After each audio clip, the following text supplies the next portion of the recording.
Magandang umaga, Bagong Pilipinas. Narito ang Police News Express sa oras na ito.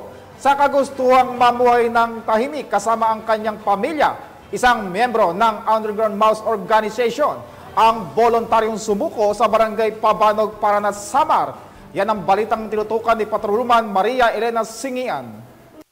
Nakasalang pakikibaka at kusang nagbalik loob sa pamahalaan ng isang miyembro ng Underground Mass Organization sa Barangay Pabanog, Paranas, Samar. Ang matagumpay na pagbabalik loob ay resulta ng pagsisikap at panawagan ng mga tauhan ng 2nd Samar Provincial Mobile Force Company kasama ang Regional Intelligence Unit 8 at 82nd Maneuver Company Regional Mobile Force Battalion 8. Samantala, nakatanggap naman ang nagbalik loob ng agarang tulong pinansyal at grocery items mula sa mga kapulisan. Ang nasabing surrendery ay nasa kustudiya ng 2nd Samar PMFC bago sumailalim sa programa ng ating gobyerno na Enhanced Comprehensive Local Integration Program o ECLIP. Ang pagbabalik loob ng dating miyembro ng OGMO ay nagpapakita na ang ating gobyerno ay seryoso ng wakasan ang insurhensya at terorismo sa bansa upang makamit ang isang bayan na ligtas, payapa at maunlad tungo sa minimithi natin na bagong Pilipinas. Mula dito sa Eastern Visayas, ako ang inyong PNN correspondent,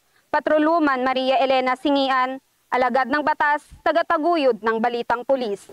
Maraming salamat sa iyo, Patrolman Singian. At para sa iba pang napapanahong balitang pampulisya, laging tumutok sa Police News Network, alagad ng batas, tagataguyod ng balitang pulis. Ako po si Patrolman Adrian Dayaw, nagbabalita para sa Police News Express.